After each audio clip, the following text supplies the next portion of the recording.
مساء الخير عليكم. اليوم جيت بحاجه خفيفه. تبعوا معايا كيف نخدموا قريوش لسان العصفور.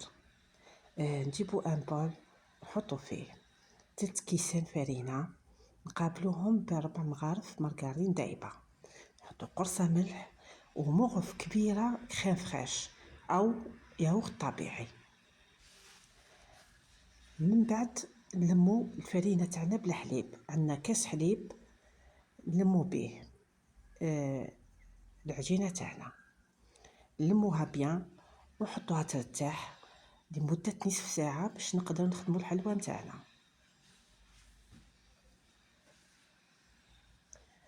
ان شاء الله هاد الايامات نجيب لكم قريوش جديد.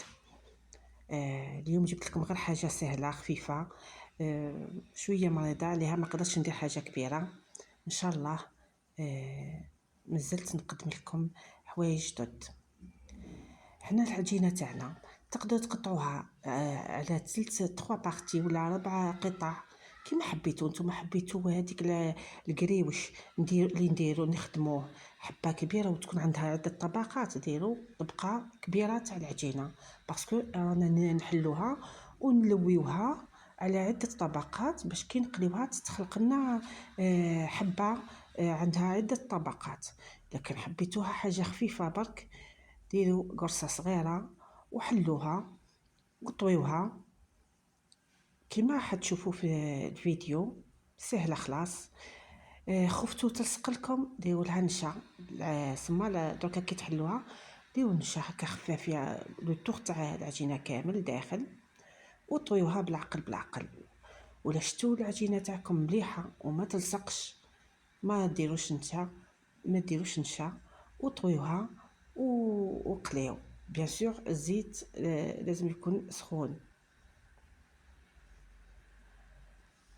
هذه طبقه خفيفه، قرصه خفيفه وصغيره ثم كيما نقولوا حنا قريوش لسان العصفور يجي فيه طبقات خفاف.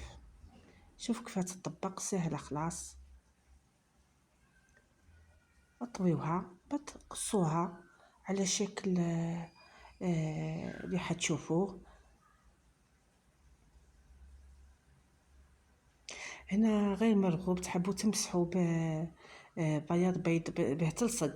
الحواشي هذوك يلصقوا ما يتحلوا لكمش في المقله، ديروه ما يلصقوا لكمش الحواشي كي يتحلوا باسكو كي تتقطع دوك تشوفوا هذوك الحواشي ما يعودوا يطيشوا منا ومنا.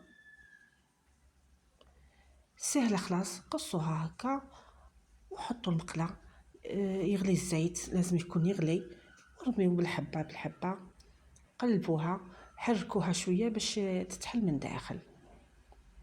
هو قريوش ساهل خلاص، ما يطلبش مجهود، ما يطلبش حاجه، اسهل حاجه هذا هو، وما يديش تكاليف بزاف.